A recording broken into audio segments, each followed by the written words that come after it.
Bismillahirrahmanirrahim.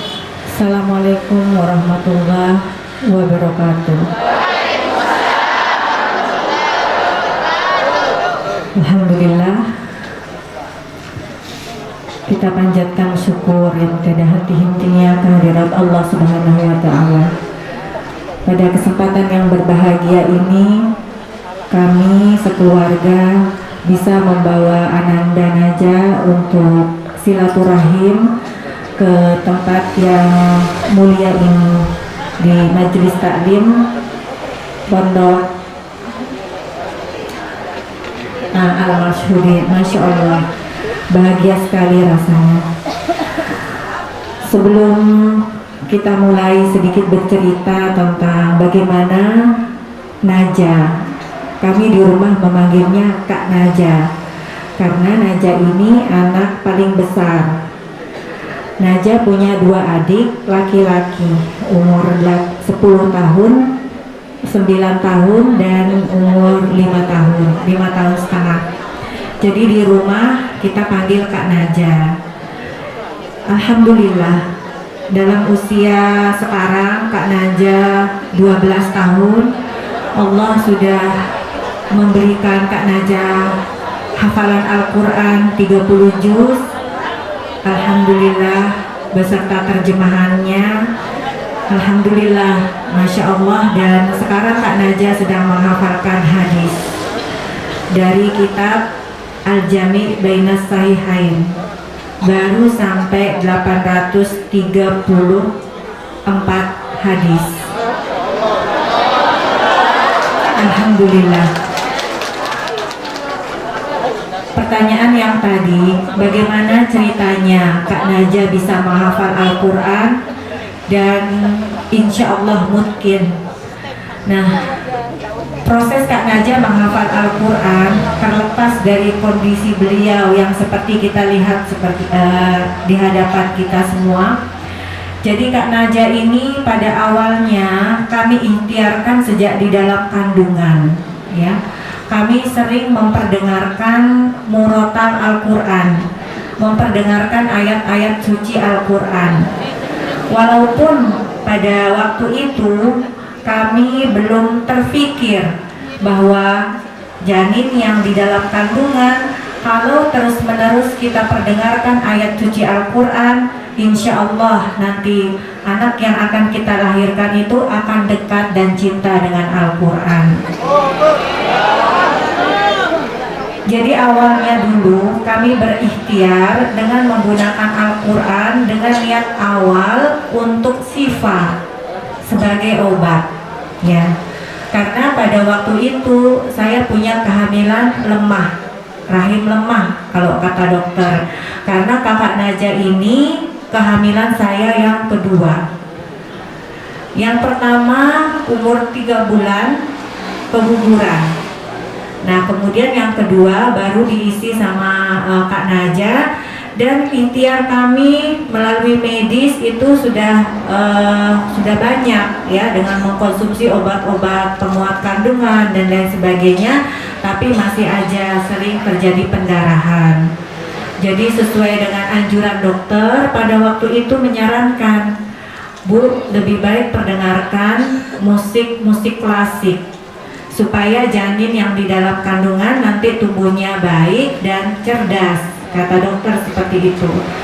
Namun sebagai seorang ibu, kita yakini bahwa yang terbaik itu pasti adalah bacaan ayat-ayat suci Al-Quran. Sehingga kami berdua, saya dan bapaknya Naja itu ikhtiar untuk menggunakan Al-Quran ini sebagai terapi. Niatnya agar Allah menjaga janin yang ada di dalam kandungan biar tubuhnya sehat, kemudian kami juga hamilnya juga tidak ada masalah. Pada Allah 7 bulan saja Kak Naja bisa bertahan. Walaupun selama mengandung 7 bulan itu saya ikhtiar juga dengan meminum air yang dibacakan ayat suci Al-Quran. Jadi ketika Kak Naja berusia 4 bulan di dalam kandungan, itu kita kumpulkan banyak orang di satu majelis gitu, kemudian menghatamkan Al-Quran 30 juz dalam waktu 1 malam. Oke. Caranya itu ya kita bikin 30 kelompok ya, halakoh kelompok-kelompok 30, satu kelompok mengaji 1 juz, sehingga ketika selesai 1 juz maka kita sudah menghatamkan Al-Quran 30 juz. Nah, di situ saya siapkan air pakai botol kecil-kecil seperti ini, banyak disiapkan, dan itu yang saya gunakan ikhtiarkan untuk obat. 7 bulan Kakak Naja lahir dengan proses operasi sesar. Dan kalau 7 bulan itu beratnya hanya 1,8 kg. Kecil sekali Kakak Naja lahirnya. Nah, ketika lahir itu kritis Bapak Ibu. Jadi kritis, harus tinggal di rumah sakit dalam inkubator yang dikasih lampu itu ya, karena kecil kan anaknya, jadi dimasukkan ke situ. Nah, terus menerus ini Kak Naja itu di rumah sakit dalam inkubator sering menangis terus kata bapaknya. Dia susah diem gitu, dia menangis terus. Akhirnya kita minta kepada dokter, gimana kalau di dalam inkubator itu kita bisa memperdengarkan ayat suci Al-Quran. Nah, jadi bapaknya pergilah mencari speaker kecil yang kita isikan pakai flash disk, itu bacaan ayat suci Al-Quran. Pada waktu itu belum banyak dijual speaker murotal. Kalau sekarang kan banyak di online banyak ya, di Facebook sering keluar, di Instagram tuh yang menjual speaker Quran. Tapi waktu itu yang dibeli itu hanya pemutar musiknya saja, dan flash disknya diisi dengan bacaan Al-Quran 30 juz, itu yang disetelkan di rumah sakit. Jadi selama di rumah sakit, Kak Naja hari-harinya selama krisis itu ditemani oleh bacaan ayat suci Al-Quran, sampai alhamdulillah membaik dan boleh dibawa pulang ke rumah. Qadarullahnya lagi, di rumah Kak Naja sering menangis, tiba-tiba menangis gitu, sampai dibawa ke dokter. Kenapa sering menangis? Mungkin ada gangguan pencernaan ya, kalau anak kecil kan sering tuh gangguan pencernaan terus menangis. Tapi Kak Naja itu kata dokter tidak ada gangguan itu Bu, katanya gitu. Akhirnya kami diskusi lagi, mungkin kita harus perdengarkan lagi bacaan Al-Quran. Akhirnya kita setelkan lagi dan Kakak Naja tenang. Nah, sebenarnya prosesnya seperti itu terus menerus. Jadi kondisi Kakak Naja yang memaksa kami untuk selalu memperdengarkan Al-Quran, karena Kakak Naja tenangnya waktu itu hanya dengan mendengar Al-Quran begitu. Sampai dengan Kakak Naja divonis oleh dokter cerebral palsy. Jadi cerebral palsy itu lumpuh otak namanya ya, kalau bahasa kita itu lumpuh otak.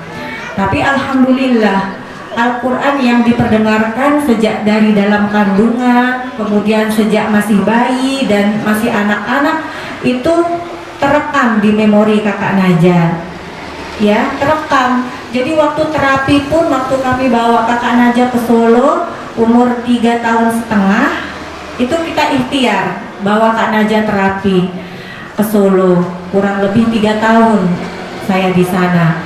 Dan selama terapi itu juga kita sering perdengarkan murotal Al-Quran, karena Kakak Naja kalau terapi dengan murotal itu dia lebih tenang, ya nurut sama terapisnya kalau disuruh latihan atau diajarkan seperti apa.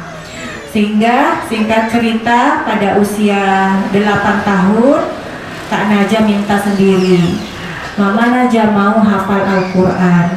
Nah seperti itu. Qadarullah, kami sudah mencarikan tempat mengaji, tempat menghafal Al-Quran untuk Kakak Naja. Tapi waktu itu mungkin karena keterbatasan guru, ustadz-ustadz, alhamdulillah 3 tempat itu menolak kakak Naja. Ya, ditolak kakak Naja. Maaf Bu, tidak ada guru khusus yang membimbing anaknya seperti itu. Jadi karena sudah ditolak seperti itu, sedangkan Kak Naja mau menghafal, saya nggak cerita kalau kakak Naja ditolak. Saya bilang, Kak Naja nggak apa-apa, nanti menghafalnya di rumah sama mama. Seperti itu Bapak Ibu. Masya Allah, ketika dampingin Ananda Naja ini, seperti seolah-olah apa yang sudah didengar dari dalam kandungan dan ketika anak-anak itu sudah terekam di memorinya. Jadi waktu yang dibutuhkan Kak Naja itu kurang lebih 10 bulan menghafal Al-Quran 30 juz. Insya Allah mungkin yang 10 bulan,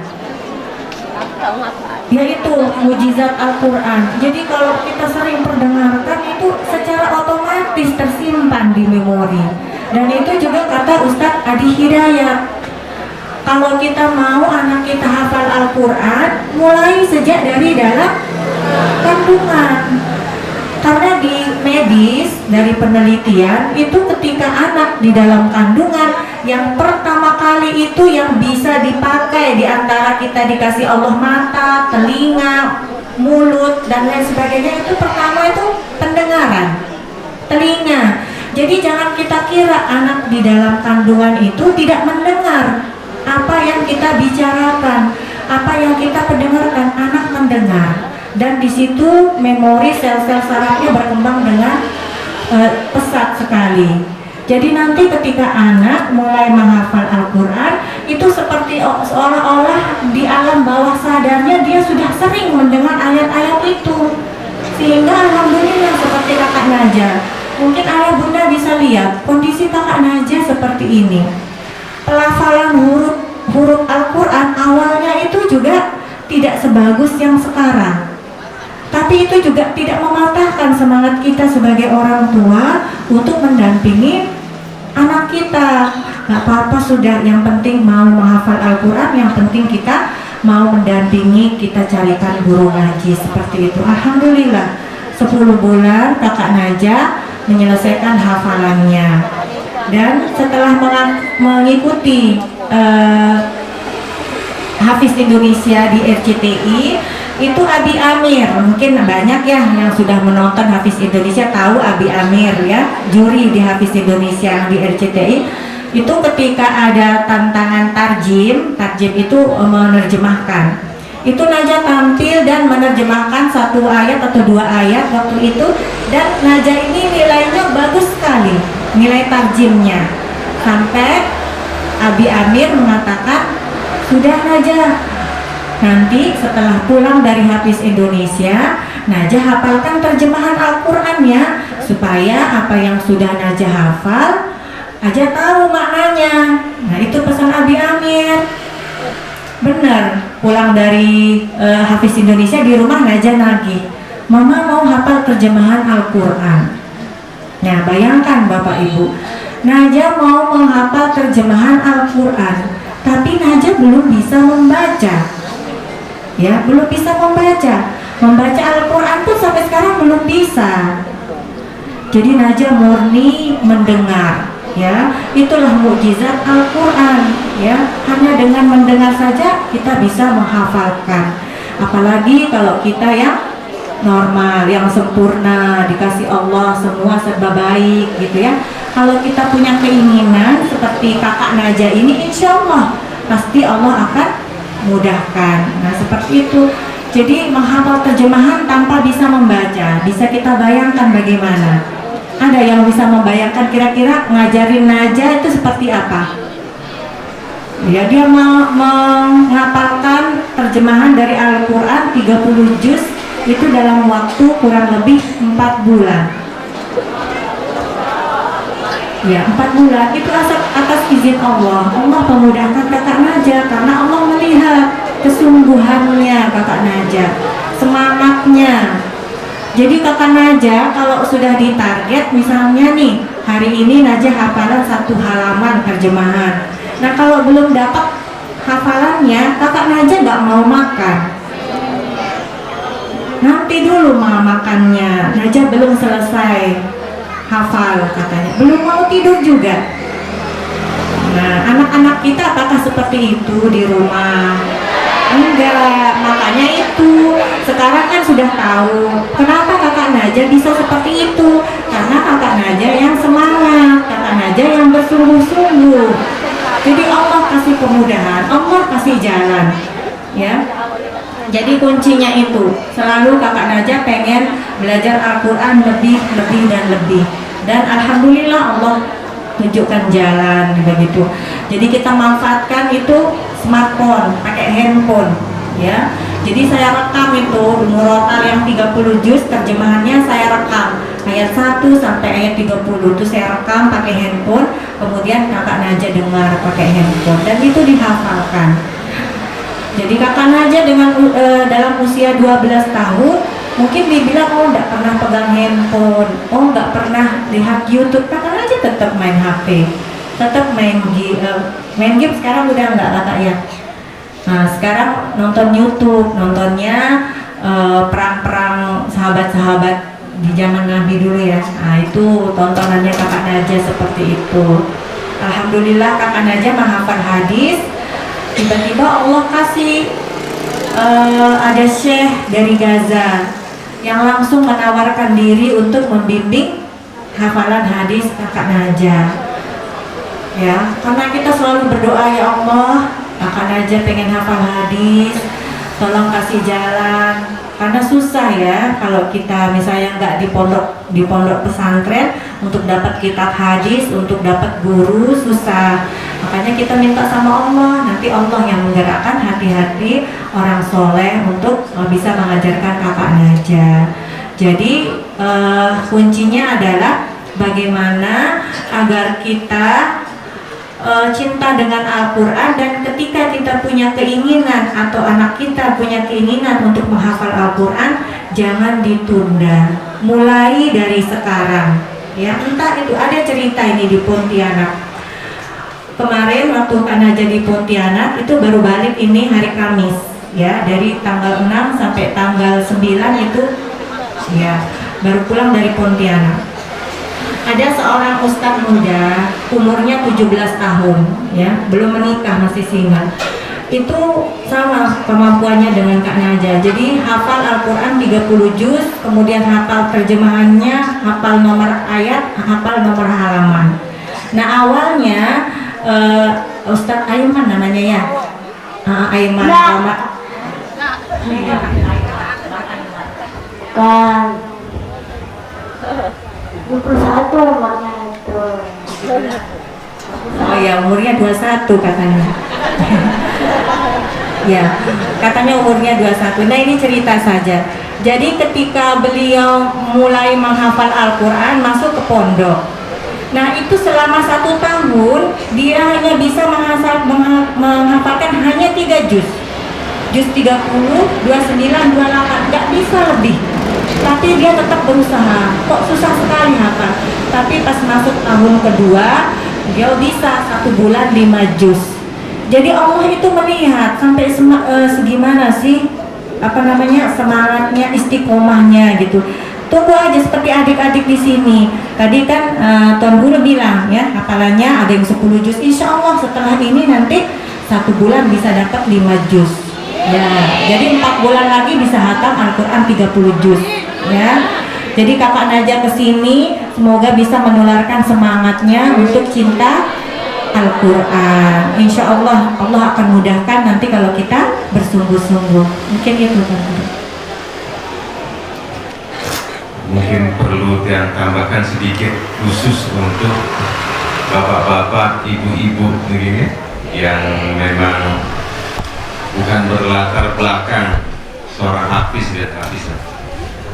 Salah satu tujuan kami untuk mau berkeliling safari dakwah ini, salah satu tujuan kami untuk sama-sama belajar, sama-sama ngambil ibroh atau pelajaran dari Nanda Naja ini, bahwa kami selaku orang tuanya juga sebenarnya bukan seorang hafiz dan hafizah. terus terang kami ini bukan latar belakang penghafal Quran. Mamanya Najah ini profesinya dosen apoteker yang kebetulan di perbankan syariah, jadi memang agak jauh. Tapi terlepas dari kondisi Najah yang memang secara tidak langsung mungkin tanda kutip kami dipaksa oleh Allah, kami dipaksa oleh keadaan bahwa Najah bisa menjadi seperti sekarang ini karena memang kondisi yang mengharuskan kami untuk membuat dia lebih tenang, yang ternyata itu terekam di otaknya ini. Tapi yang mau coba sila bareng-bareng, mungkin kalau untuk yang dia ngerasa kita kan tidak habis bau apa membuat anak menjadi seperti itu, insya Allah mudah-mudahan Najah ini bisa menjadi ibrah atau pelajaran untuk kita semua ya? Jadi yang perlu niki semangat. Terus terang tiang saja sebenarnya niki tiang dengar dari kondisi orang yang sangat biasa yang pelajaran agamanya juga pas-pasan. Kami juga niki secara tidak langsung dipaksa, terutama tiang. Dan niki kebetulan punya banyak tamu. Kalau malam niki belum tamu teman kerja, tamu teman yang di dekat rumah. Jadi kalau habis maghrib memang tiang kerja, namanya orang tua kan, dengan melihat anak yang seperti ini, mau tidak mau harus kerja sama, tidak bisa kita saja selaku orang tua yang laki atau ibu-ibunya saja, walaupun memang madrasah pertama dari seorang anak itu adalah ibunya, tapi kita juga bapak-bapak nih harus juga mau ikut membantu. Ini saat doaan dan hina-hinaan doang. Jadi kebetulan waktu itu setiap kami ini membagi peran, kita bagi jadi setelah nulis sekolah Najah menghafalkan leman habis sekolah niki lalu disimak si mama gitu, disimak sama mamanya. Nah, dari ba'da asar niki. Nah, setelah ba'da maghrib tiang yang diminta untuk nyimak itu yang diminta niki bukan sama mamanya tapi sama Najah. Nah, di tebu sugul jengdin jadi, tapi kondisinya niki, tapi kita harus ngalah untuk kondisi yang seperti ini. Ya, alhamdulillah dengan perjalanan kami ini dan alhamdulillah Allah mudahkan Najah juga bisa lebih tenang karena didampingi oleh keluarga, oleh orang tuanya. Oke, mungkin itu yang bisa saya tambahkan dikit. Jadi tidak hanya ini untuk orang yang memang dari keluarga yang menghafal Al-Quran saja, tapi kita pun dari orang yang biasa-biasa, insya Allah kalau Allah sudah memberikan jalan pasti terbau, pasti kita mampu, insya Allah. Amin.